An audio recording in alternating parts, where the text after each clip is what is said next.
Hello friends, welcome to all of you in our channel History Insight Hub।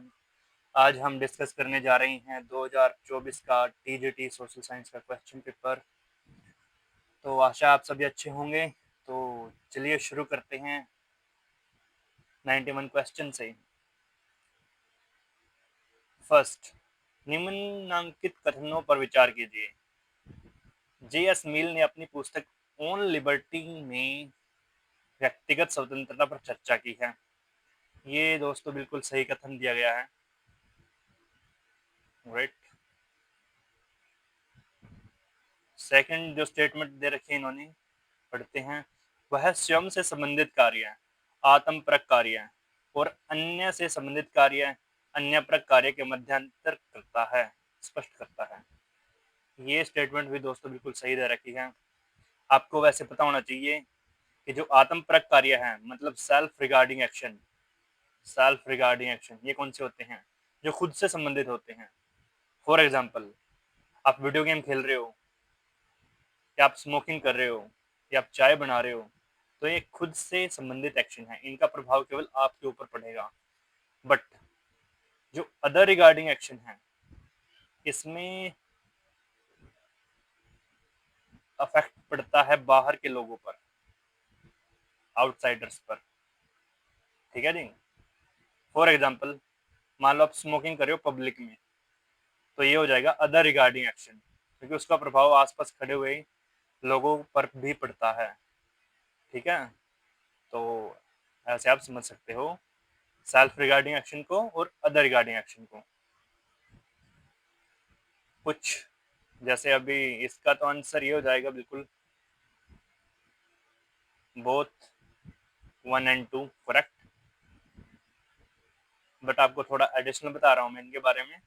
जो JS. मिल है, इनको James मिल से confusion मत करना आप, क्योंकि दोनों के नाम बिल्कुल मिलते जुलते हैं।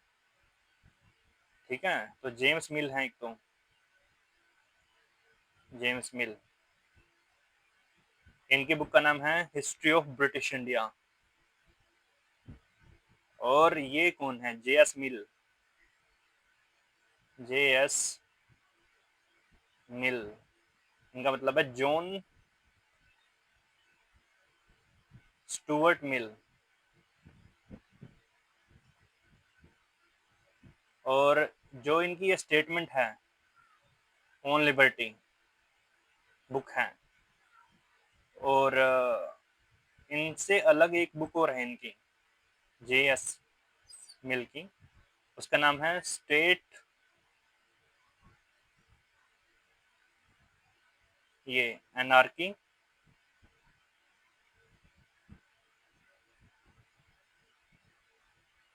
State and utopia. ये भी आप याद रख सकते हो। ठीक है दोस्तों, तो बढ़ते हैं नेक्स्ट क्वेश्चन की ओर।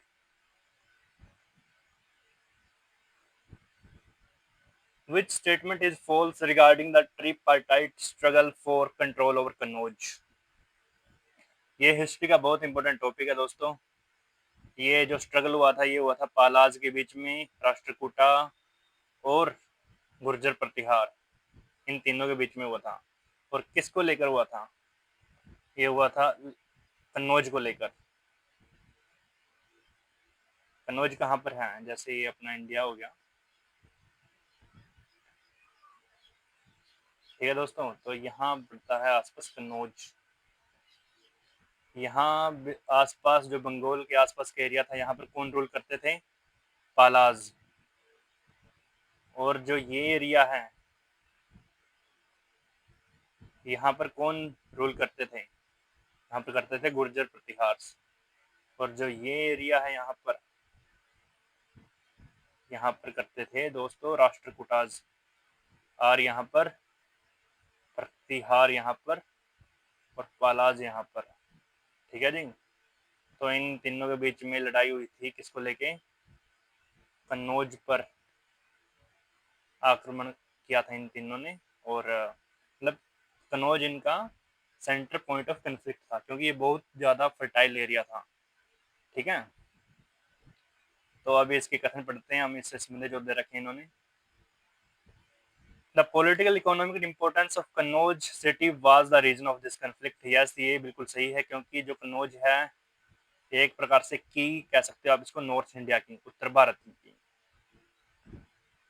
नेक्स्ट जो दे रखा है इन्होंने, दिस कन्फ्लिक्ट अक्कर्ड अमंग पाला, गुर्जर, प्रतिहार एंड राष्ट्रकूटा। सही बात है, पाल, गुर्जर, प्रतिहार, राष्ट्रकूटा के मध्य संघर्ष हुआ। बिल्कुल सही स्टेटमेंट है ये भी।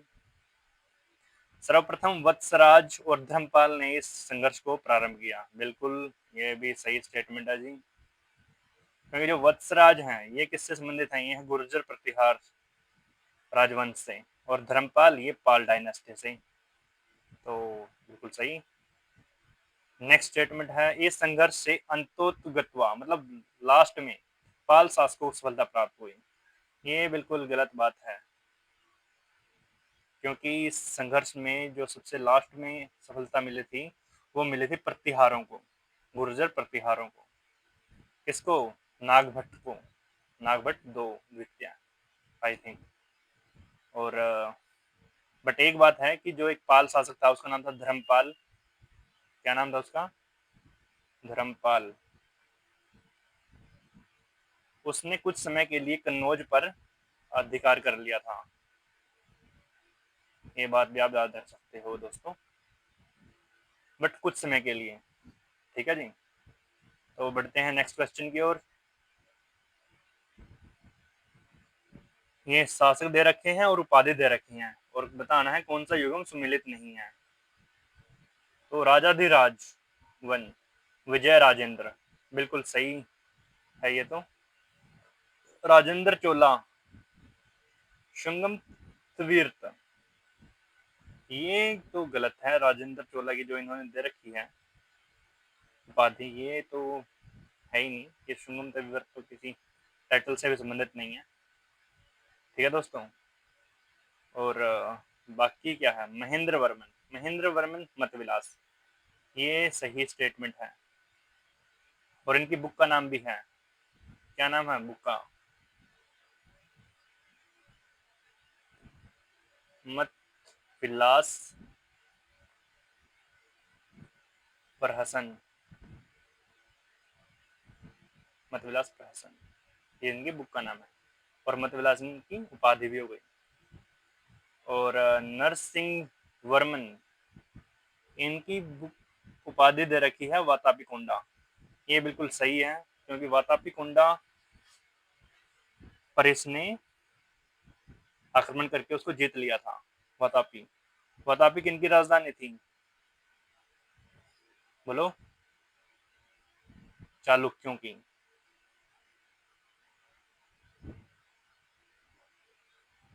और किसको हराया था इसने? पुलकेशियन द्वितीय को।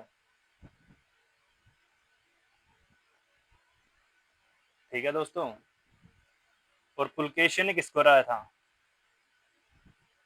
हर्षवर्धन को, जो वर्धन वंश से संबंधित था, हर्षवर्धन।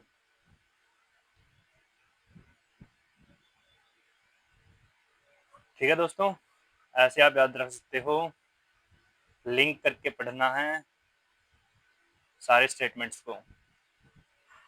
और जो ये राजेंद्र चोला थे, इनकी उपाधि का नाम भी आपको पता होना चाहिए। ठीक है, इनकी उपाधि कौन सी थी? गंगई कोंड चोला। क्यों उपाधि ग्रहण की थी इन्होंने ये वाली? क्योंकि इन्होंने जो गंगा वैली थी, मतलब गंगा घाटी थी, उसको जीत लिया था। ठीक है जी, तो ये ऐसे आप याद रख सकते हो। तो नेक्स्ट क्वेश्चन की ओर बढ़ते हैं। Which of the following neighboring countries had better performance in terms of human development than India in year 2022? तो ये क्वेश्चन भी आसान है दोस्तों, इसका सीधा सा आंसर आ जाएगा श्रीलंका। श्रीलंका का जो मानव विकास सूचकांक है वो भारत से ज़्यादा है। इनकी रैंकिंग 79 के आसपास है, और इंडिया और बांग्लादेश की कितनी है 130, पाकिस्तान की 162 के आसपास है। ठीक है दोस्तों, नेपाल का मुझे याद नहीं आ रहा तो आप इसको गूगल कर सकते हो। बाकी ये 2025 के अकॉर्डिंग बता रहा हूँ मैं, और इस क्वेश्चन के अनुसार इसका आंसर है श्रीलंका। 2025 में भी इसका आंसर श्रीलंका ही रहेगा। ठीक है जी। आप वैसे सभी जो HDI हैं 2025, तो भारत और भारत के नेबरिंग स्टेट मतलब सॉरी कंट्रीज हैं, उनका HDI इंडेक्स याद करके जाएं आप सभी, तो मे बी नेक्स्ट एग्जाम में क्वेश्चन पूछ लें इससे। ओके गाइज, तो इसका ऑप्शन नंबर 2 करेक्ट, श्रीलंका। बढ़ते हैं नेक्स्ट क्वेश्चन की ओर। The land of midnight sun is found at along. तो आपको इन सभी जो कर्क रेखा है, मकर रेखा, विषुवत रेखा है, आर्कटिक वृत्त है, इन सभी को पता होना चाहिए कहाँ पर होते हैं। ठीक है दोस्तों, आगे बताते हैं आपको। वैसे तो जो ये ग्लोब हो गया बिल्कुल, और ये है हमारा 0 डिग्री, इसको कहते हैं विषुवत वृत्त।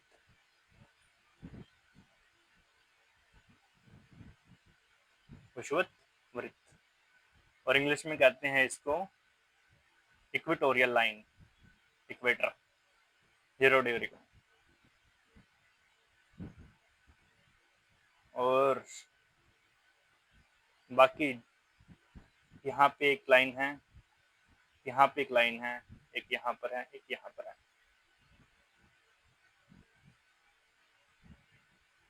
ये वाली होती है कर्क रेखा, कर्क रेखा कहाँ पे होती है?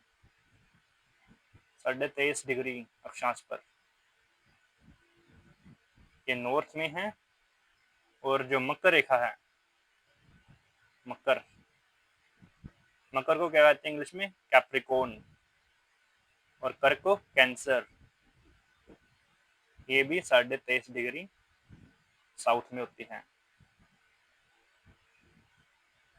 ये 66.5 डिग्री पर कौन सा वृत्त है यहाँ पर? आर्कटिक सर्कल, क्या कहते हैं इसको?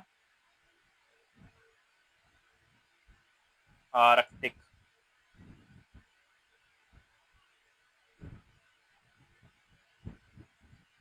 ठीक है जी। और जो साउथ में है, साउथ में कौन सा कंटिनेंट है दोस्तों? 6.5 डिग्री साउथ, यहाँ इसको कहते हैं अंटार्कटिक, अंटार्कटिका, उससे निकला Antarctic circle.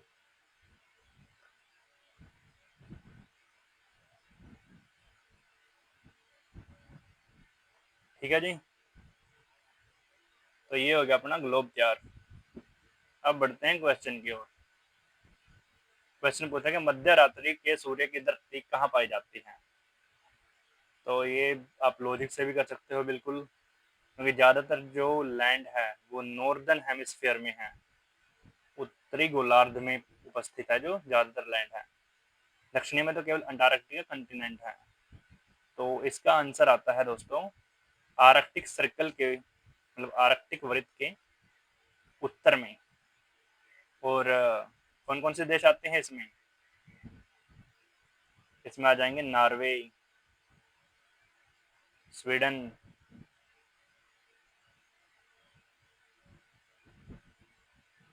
Finland, Alaska, Alaska किसका पार्ट? अलास्का USA का, संयुक्त राज्य अमेरिका का। ठीक है जी। और कौन कौन से हैं? और है इसमें ग्रीनलैंड, आइसलैंड, ये सभी के सभी देश हैं जो, साथ में रूस। दोस्तों ये सभी देश पड़ते हैं कहाँ पर? नॉर्थ ऑफ आर्कटिक सर्कल के आसपास। तो इसका आंसर आ जाएगा north of Arctic circle, Arctic वृत्त के उत्तर में। और इसके कारण क्या होता है? कारण होता है धरती का झुकाव, ये अपनी अर्थ है, लेकिन ये झुकी हुई है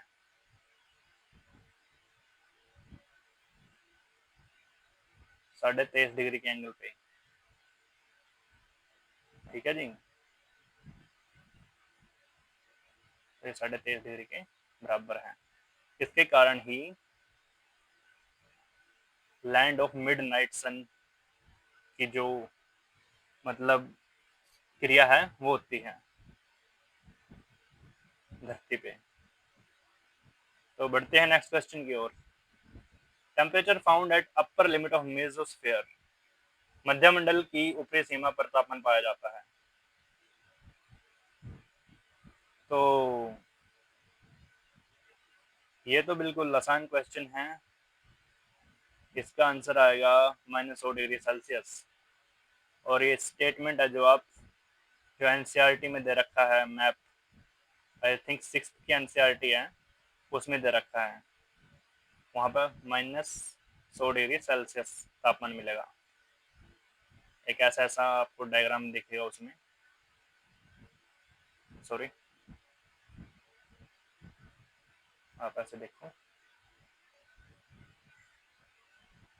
ये हो गया अपना, ये हो गया तापमान, टेम्परेचर है इस साइड में, और इस साइड में है हाइट। यहाँ पे लगा लो आप 0, यहाँ 20, यहाँ पर 100, -100 डिग्री सेल्सियस। यहाँ पर 10, 20 से आप शुरू कर सकते हैं 20 से। तो वो मैप कुछ कुछ ऐसा दिखेगा आपको, यहाँ से शुरू हुआ, यहाँ पर, और फिर यहाँ से। आप चेक करियो, एनसीईआरटी में दे रखा प्रॉपर मैप ये। तो ये बिल्कुल 100 डिग्री सेल्सियस के आसपास मिलता है यहाँ पर। ये है मेसोस्फीयर, मतलब मध्यमंडल।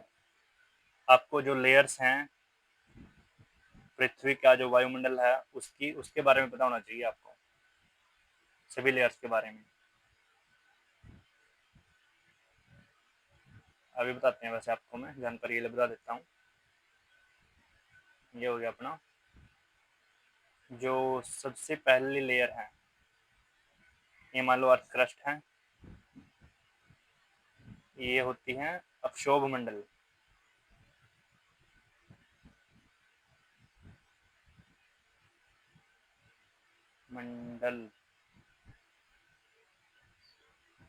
इसके ऊपर कौन सी आती है, ये होती है समताप।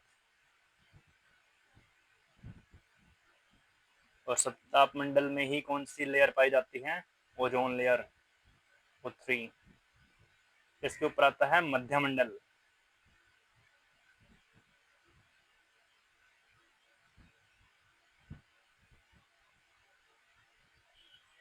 मध्यमंडल ये यहाँ पे, और ऊपर फिर आएगा बहिर्मंडल।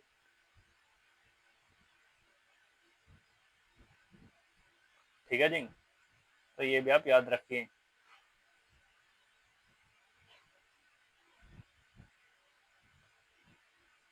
बढ़ते हैं नेक्स्ट क्वेश्चन की ओर दोस्तों। Which article of Constitution of India mention the special procedure in respect of money bills? Money bill से कौन सा अनुच्छेद संबंधित है? तो धन विधायक, इससे संबंधित है जी अनुच्छेद 109। कौन सा है? अनुच्छेद 109। ठीक है दोस्तों, तो बढ़ते हैं नेक्स्ट क्वेश्चन की ओर। Which of the following terminology is related to Nozick theory of justice? जो नोजिक का न्याय सिद्धांत है, उसकी जो थ्योरी है वो किससे संबंधित है? वो संबंधित है न्याय का अधिकारिता सिद्धांत, एंटाइटलमेंट थ्योरी ऑफ जस्टिस। बस सिंपल क्वेश्चन दोस्तों। बढ़ते हैं नेक्स्ट क्वेश्चन की ओर। Which of the following is not an intrusive volcanic landform? मतलब कि आंतरिक ज्वालामुखी भू आकृति नहीं है, कौन सी नहीं है इनमें? बहुत सिंपल क्वेश्चन है, इसका है काल्डेरा। और ये जितने की बाकी सभी रहेगी, सील, डाइक, बैथोलिथ, ये सभी कौन सी हैं? आंतरिक भूआकृतियां हैं। फॉर एग्जाम्पल आपको थोड़ा सा समझा देता हूँ मैं। जैसे यहाँ से लावा की पासिंग होती है, सॉरी लावा नहीं है, मैग्मा है। धरती के नीचे जब तक मटेरियल है ये लिक्विड फॉर्म में, तो ये होता है लावा, और बाद में ऊपर जब निकलता है तो होता है मैग्मा। शायद मैं उल्टा बोल रहा हूँ, आप बाकी चेक कर लियो।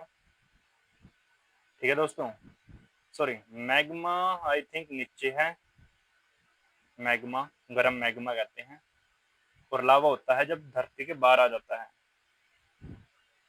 ठीक है, तो ये ऐसे ऐसे धरती में बहुत सारी परतें होती हैं, तो कहीं कहीं पर बहुत भारी मात्रा में जमा हो जाता है। ठीक है, कहीं पर बहुत कम मात्रा में, जैसे ऐसे जब निकलता है, ऐसे लेयर्स हैं अर्थ की, और कई बार अपनाएं बाहर निकल जाता है ऐसे रास्ता बनाते हुए। तो जो बहुत बड़ा संरचना है, इसमें बड़ी संरचना है, उसको कहते हैं बैथोलिथ। डाइक हो गया जो सीधा सा, मतलब बहुत पतली लेयर होती है ये, लेकिन वर्टिकल होती है, वर्टिकल होगी डाइक। और सील, सील हो जाती है जो हॉरिजॉन्टल होती है, ये भी मतलब हॉरिजॉन्टल होती है ये। तो ये सभी हो गए आंतरिक ज्वालामुखी भूआकृति। काल्डेरा क्या होती है? काल्डेरा बनती है बाद में, जब बाहर आ जाता है लावा, सुषुप्त। और ज्वालामुखी है वो काफी समय से अगर सुषुप्त मतलब एक्टिव नहीं है, तो ये एक प्रकार से ऐसे दिखेगी आपको बाहर। इसमें कई बार पानी भी इकट्ठा हो जाता है, तो एक लेक बन जाती है। ठीक है दोस्तों, और काल्डेरा का बनना एक प्रकार से ज्वालामुखी का इनएक्टिव होना शो करता है। तो ये चीजें आप याद रखिए और एग्जाम को क्रैक्स कीजिए। बढ़ते हैं नेक्स्ट क्वेश्चन की ओर। ड्यूरिंग सल्तनत पीरियड ऑफ बरीद ए मुमल्लिक वॉज, बरीद ए मुमल्लिक कौन था? बरीद ए मुमल्लिक तो सिंपल सा है, चीफ ऑफ इंटेलिजेंस डिपार्टमेंट। बस सिंपल है दोस्तों, जहां पर भी बरीद हो वहीं पर गुप्तचर विभाग आ जाता है। बढ़ते हैं नेक्स्ट क्वेश्चन की ओर। सूची 1 को सूची 2 के साथ सम्मिलित कीजिए। ओके, इसमें सम्मिलित करनी है हमें, और ये क्वेश्चन बिल्कुल आसान है जी। इसमें बस आपको एक दो क्वेश्चन मतलब अनुच्छेदों के बारे में भी होना चाहिए। जैसे जो राइट ऑफ इक्वालिटी है, समता का अधिकार है, ये मिलता है हमारे अनुच्छेद 14 से 18 में। सोच लो दोस्तों, आप अगर आपको इसका ही पता है ओनली, तो देखो ए का 3, ए का 3 बस केवल पहले ऑप्शन में दे रखा है, तो ये हो जाएगा बिल्कुल करेक्ट ए। बाकी भी देखो, बाकी A3 B1 B1, और ये संवैधानिक उपचारों का अधिकार, ये होता है अनुच्छेद 32 से संबंधित। और संस्कृति व शिक्षा का अधिकार, ये किससे संबंधित है? अनुच्छेद 29 और 30 से। आपको सभी अनुच्छेदों के बारे में पता होना चाहिए इनके। और एक बात और, जो ये संवैधानिक उपचारों का अधिकार है, राइट ऑफ कॉन्स्टिट्यूशनल रेमेडीज, इनको डॉक्टर भीमराव अम्बेडकर ने संविधान की आत्मा कहा था। नोट कर लो यह बात, ठीक है। और इसका मतलब क्या है? इसका मतलब ये है, अगर आपके किसी भी अधिकार का हनन हुआ है, फंडामेंटल राइट का, तो आप सीधे सुप्रीम कोर्ट में याचना दायर कर सकते हो। ये है संवैधानिक उपचारों का अधिकार। ठीक है दोस्तों, और क्या है, ये भी इंपॉर्टेंट है, संस्कृति व शिक्षा संबंधी अधिकार, जो आर्टिकल 29 है।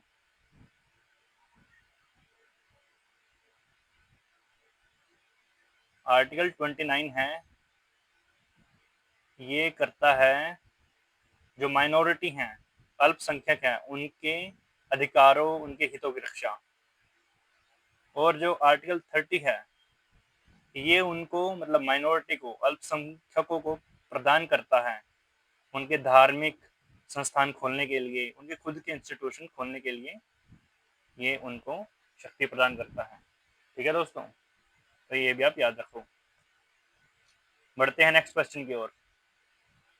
अनेकांतवाद का संबंध है, किससे संबंध है अनेकांतवाद? ये बिल्कुल आसान है, ये है जैन धर्म से। अनेकांतवाद क्या होता है वैसे?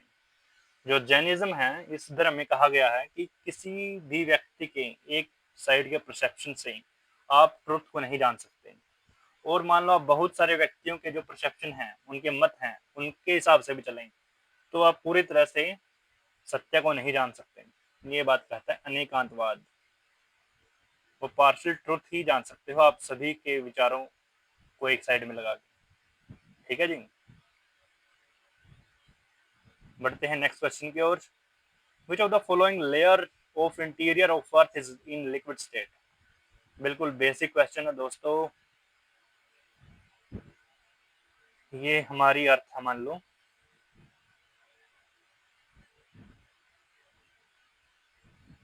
तो जो सबसे अंदर की लेयर है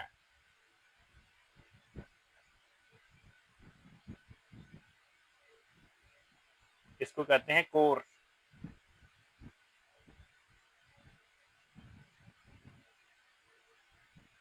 रोड ये होगी इंटरनल, मतलब आंतरिक। ये होती है सॉलिड अवस्था में, बिल्कुल सॉलिड ठोस अवस्था में। और जो आउटर होती है, आउटर कोर होती है रोड, ये मिलती है लिक्विड में, मतलब द्रव अवस्था में,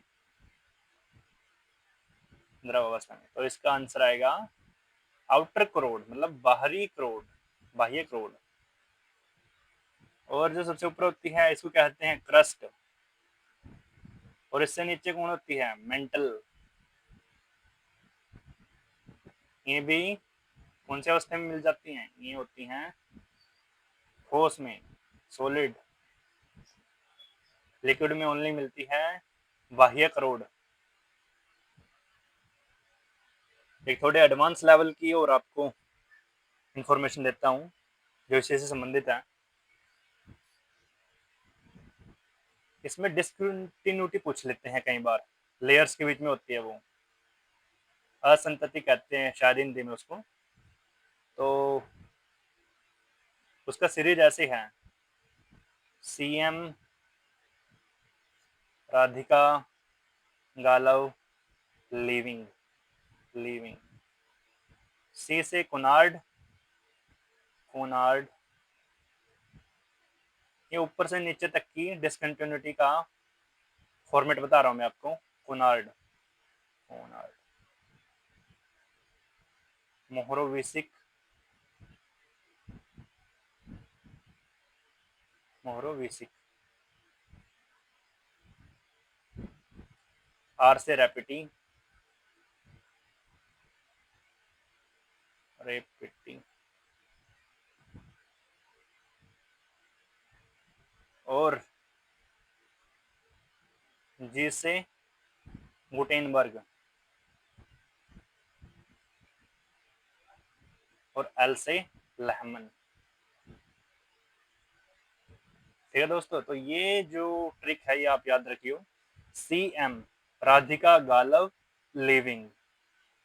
सी से कोनार्ड, एम से मोहरोविसिक, आर से रैपिटी, जी से गुटेनबर्ग, और एल से लहमन। ठीक है जी, तो बढ़ते हैं नेक्स्ट क्वेश्चन की ओर। The geographical shape of earth is called, मतलब पृथ्वी की भौगोलिक आकृति कहलाती है, ये कहलाती है जियोड। जियोड। हम जनरली अर्थ को ऐसा समझते हैं कि ये बिल्कुल सर्कुलर है, स्फेरिकल है, बट ऐसा नहीं है। ये ओबलेट शेप में है, नियर टू स्फीयर कह सकते हो। तो ऐसी ऐसी जो शेप होती है ये कहलाती है जियोड। ठीक है दोस्तों, बढ़ते हैं नेक्स्ट क्वेश्चन की ओर। Who is director general of World Trade Organization? विश्व व्यापार संगठन के महानिदेशक कौन हैं? तो इनका है नोगोजी अकोंजो इविला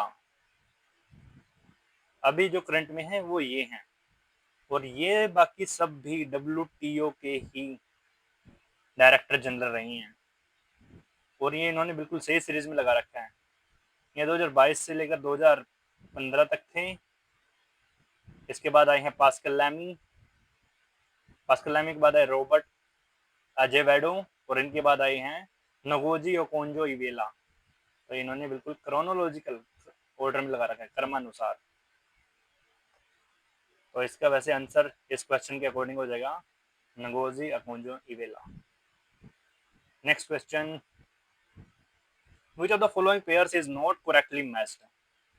कौन सा युग्म सुमेलित नहीं है? ताम्र दर्पण, धोलावीरा, बिल्कुल सही है दोस्तों, ये धोलावीरा से ही मिला है।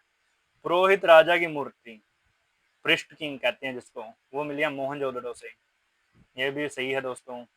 मिट्टी के हल का प्रतिरूप, बनावली, बनावली कहाँ पर है? हरियाणा, ये भी बिल्कुल सही है।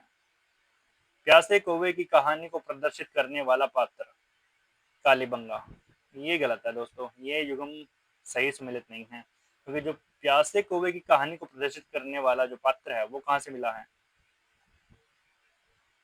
लोथल से, लोथल।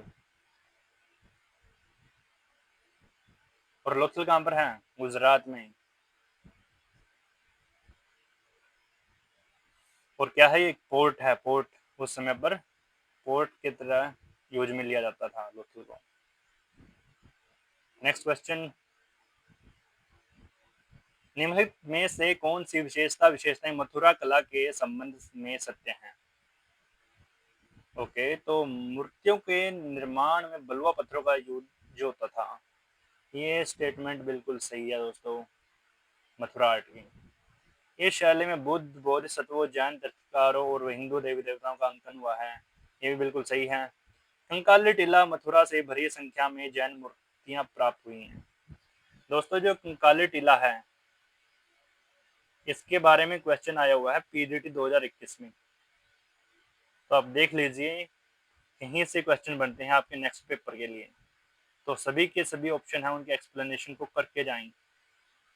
तो जो ये सी स्टेटमेंट है, कंकाली टीला मथुरा से भारी संख्या में जैन मूर्तियां प्राप्त हुई हैं, ये भी बिल्कुल सही है दोस्तों। तो 1 2 3, तो इसका आंसर आ जाएगा फोर्थ। नेक्स्ट क्वेश्चन, ये दोस्तों इकोनॉमिक्स का क्वेश्चन है वैसे। When one moves upward from right to left, once negatively sloped straight line demand curve, then the value of price elasticity। सबसे पहले तो आपको मांग की कीमत लोच, इसके बारे में पता होना चाहिए। एक प्रकार से ये एक मेजरमेंट का तरीका है कि किसी चीज की डिमांड पर क्या असर पड़ रहा है, अगर उसकी कीमत बढ़ रही है या फिर घट रही है। समझे कि मान लो किसी चीज का रेट आपने हाई कर दिया, तब डिमांड क्या है, और लो कर दिया तब डिमांड क्या है, तो उसके बीच के अंतर को, मतलब उसके बारे में मेजरमेंट करने को कहते हैं मांग की कीमत लोच या फिर प्राइस इलास्टिसिटी। ठीक है दोस्तों, तो जो इन्होंने स्टेटमेंट दे रखी है कि यदि ऋणात्मक ढाल वाले सरल रेखीय मांग वक्र पर दाएं से बाएं की ओर विचरण किया जाए तो मांग की कीमत लोच।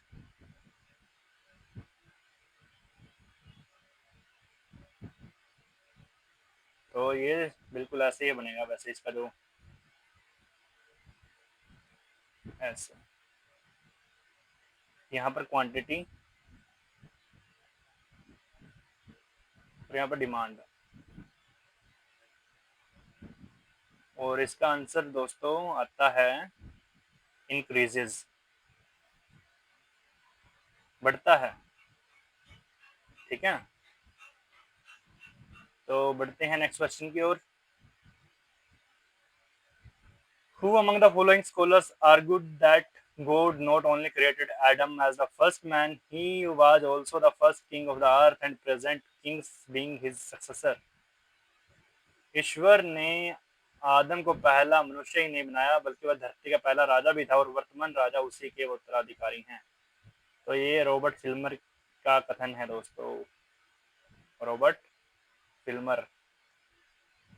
बढ़ते हैं नेक्स्ट क्वेश्चन की ओर।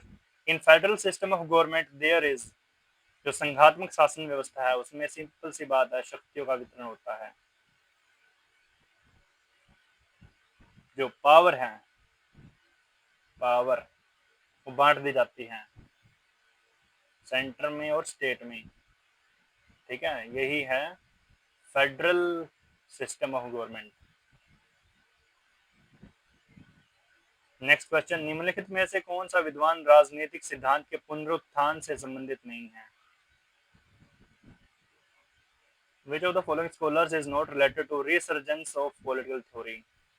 तो ये तीन है जो, ये तीनों तो इससे संबंधित हैं, रिसर्जेंस ऑफ पॉलिटिकल थ्योरी, पुनरुत्थान से। लेकिन जो अल्फ्रेड कोबन है इन्होंने पुनरुत्थान को क्रिटिसाइज किया है दोस्तों। तो इसका आंसर आ जाएगा 4। बढ़ते हैं नेक्स्ट क्वेश्चन की ओर। Which among the following is are not correctly matched? विषुव 21 मार्च, केवल 21 मार्च, ये इन्होंने गलत कर दिया। 21 मार्च को भी होता है और 23 सितंबर को भी होता है। ठीक है दोस्तों, तो ये भी बिल्कुल एनसीईआरटी में से लिया गया है इन्होंने, बिल्कुल ऐसे समझ लीजिए आप इसको। ये हमारा सन हो गया, थोड़ा सर्कुलर बनाते हैं इसको। ठीक है जी, और ये हमारा सर्कल हो गया है जिसके चारों ओर मतलब पृथ्वी चक्कर लगाती है। ये मान लो अपनी अर्थ एक टाइम पे यहाँ पे है, एक समय पर यहाँ पे, एक समय पर यहाँ पे, एक समय पर यहाँ पे।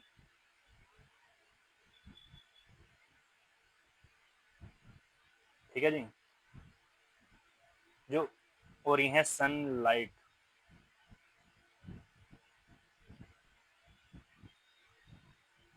ये है अपना एक्सिस, ऐसे।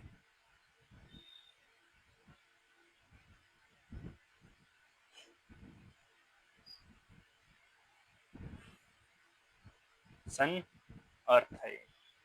तो जो इक्विनॉक्स होता है विषुव, वो होता है जी 2 डेट को। एक तो होता है 21 मार्च,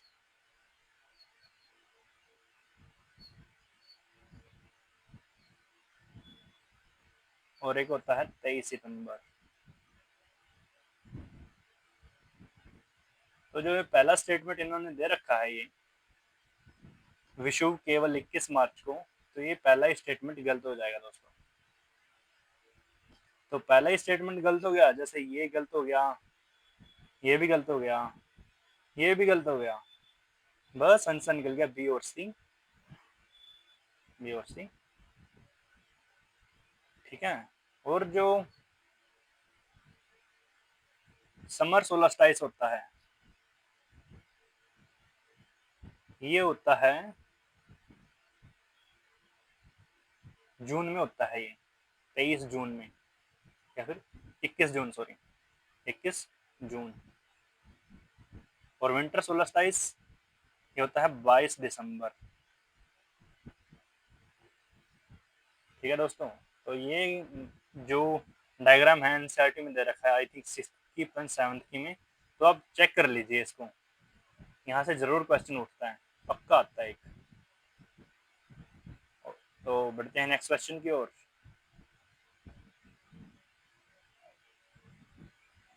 Who can grant special leave to an appeal from any judgment or matter passed by any court in the territory of India? Bharat के राज्य क्षेत्र में किसी न्यायालय द्वारा पारित किसी निर्णय या मामले की अपील के लिए विशेष इजाजत कौन प्रदान करता है? ये करता है सुप्रीम कोर्ट, सुप्रीम कोर्ट। आपको ये पता होना चाहिए कि किस आर्टिकल के तहत सुप्रीम कोर्ट को ये पावर दी गई है, तो आप चेक कीजिएगा इसको। ठीक है, बढ़ते हैं नेक्स्ट क्वेश्चन की ओर। In the 2023 global hunger index, India ranked out of the 125 countries, जो भारत का ग्लोबल हंगर इंडेक्स है 2023 में, वो कितना था? वो था 111। ये हो जाएगा बिल्कुल सही। तो option number third is correct. Next question दोस्तों, भारत में खाद्यान्न की वसूली, आवंटन तथा भंडारण का कार्य करने वाली नोडल एजेंसी का नाम है। सिंपल सा क्वेश्चन है, लॉजिक से भी हो जाएगा, कॉमन सेंस से भी हो जाएगा। Food corporation of India, FCI, सुना भी होगा नाम आपने। Next question, which of the following was not an official in Mauryan administration? कौन सा मौर्य प्रशासन का अधिकारी नहीं था? ये क्वेश्चन बिल्कुल ही आसान है और एलिमिनेशन से ही हो जाएगा ये, क्योंकि जो नायक है, नायक संबंधित है विजयनगर एम्पायर से। विजयनगर। तो बाकी जो तीन रह गई, अंतपाल, प्रशस्ता, द्रोणमुख, ये सभी किससे संबंधित हैं? मौर्य प्रशासन से। अंतपाल होता था वो सीमांत प्रदेश होते थे जो, उनका ऑफिसर होता था। द्रोणमुख आई थिंक विलेज लेवल पर होते थे, और प्रशस्ता सुपरिटेंडेंट होते थे, मतलब ऑफिसर होते थे ये बीच के। ठीक है जी, नगर वगैरह के। तो बढ़ते हैं नेक्स्ट क्वेश्चन की ओर, क्योंकि इस क्वेश्चन का सिंपल आंसर तो नायक है। If the demand function is P Q is equal to C, ये फिर से इकोनॉमिक्स का क्वेश्चन आ रहा है दोस्तों। आपको थोड़ी बहुत इकोनॉमिक्स आनी चाहिए और मैथ भी आना चाहिए। तो C is constant, then which of the following statement correct with respect to this demand function?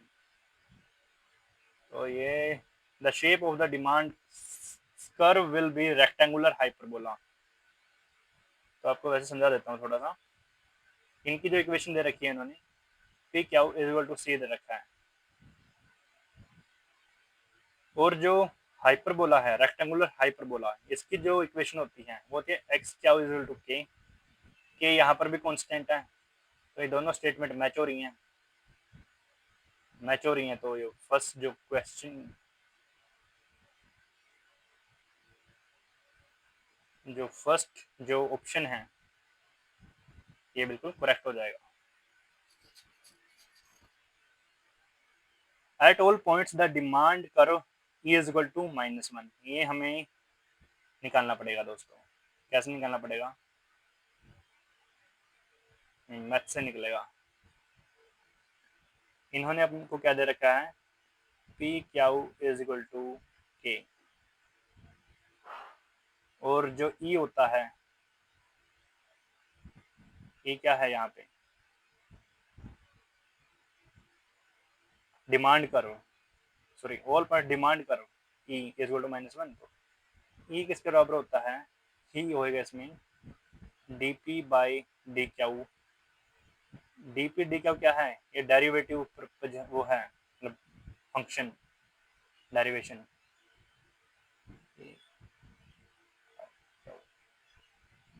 और इससे आ जाएगा पी बाई क्यू इंटू में, क्योंकि जो ये स्टेटमेंट है ना, जो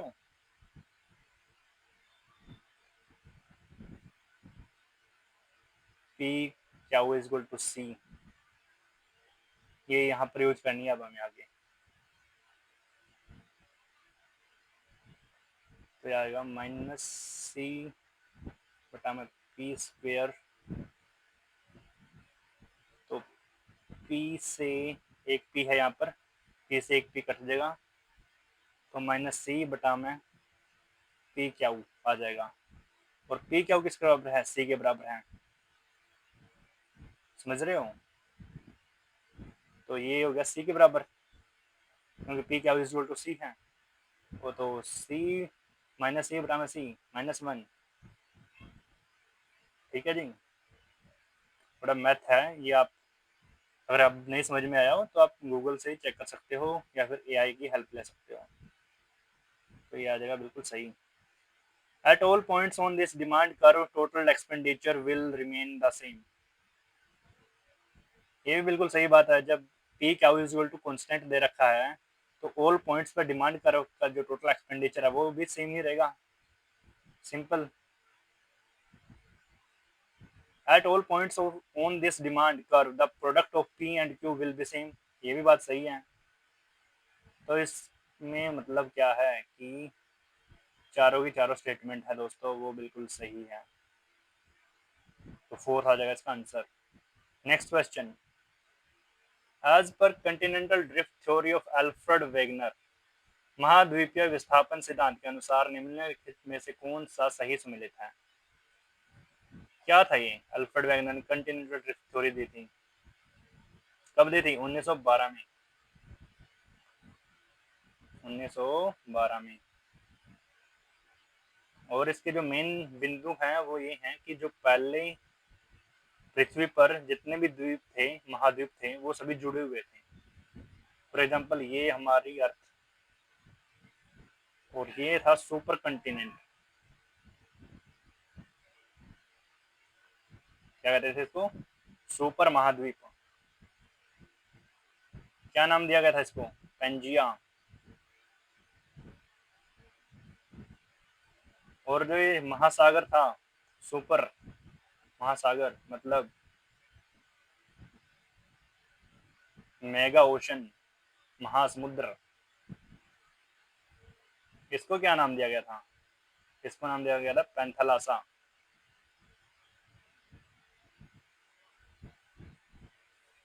और जो ये पेंजिया था, पेंजिया मतलब सुपर महाद्वीप, ये आगे टाइम में चलकर दो हिस्सों में बंटा। एक था लोरेशिया,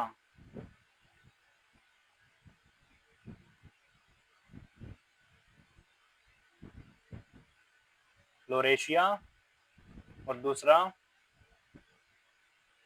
गोंडवाना लैंड।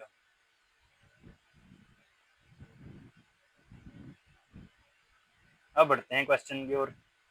दक्षिण महाद्वीपीय भूखंड लोरेशिया कहलाया? नहीं जी, लोरेशिया था वो नॉर्थ कंटिनेंटल पार्ट था, गोंडवाना था साउथ द्वीप महाद्वीप भूखंड। तो भारत भी गोंडवाना का ही लैंड था। साउथ अमेरिका है, ऑस्ट्रेलिया है और अफ्रीका है, ये सभी गोंडवाना के पार्ट थे। और लोरेशिया के पार्ट कौन से थे? नॉर्थ अमेरिका वगैरह। तो ये सी है, ये गलत हो जाएगा। ठीक है दोस्तों, ऊपर के दोनों सही हैं। तो ओनली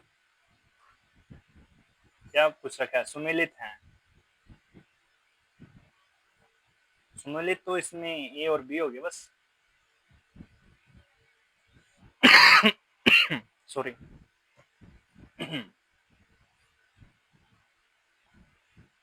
तो बढ़ते हैं नेक्स्ट क्वेश्चन की ओर।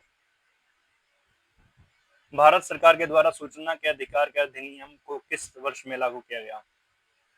आसान है बिल्कुल, अक्टूबर 2005 में जो राइट टू इंफॉर्मेशन है ये लागू किया गया था दोस्तों। तो next question, when was national food security act enacted in India?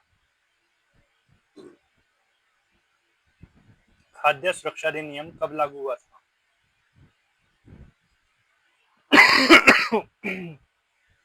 Sorry दोस्तों, ये लागू हुआ था 2023 में। तो इस वीडियो में हम केवल 30 क्वेश्चन डिस्कस कर रहे हैं, बाकी के 30 नेक्स्ट वीडियो में करेंगे। ठीक है दोस्तों, तो थैंक्स फॉर वॉचिंग, मिलते हैं नेक्स्ट वीडियो से। Please like share and subscribe our channel. Thank you, take care, bye bye.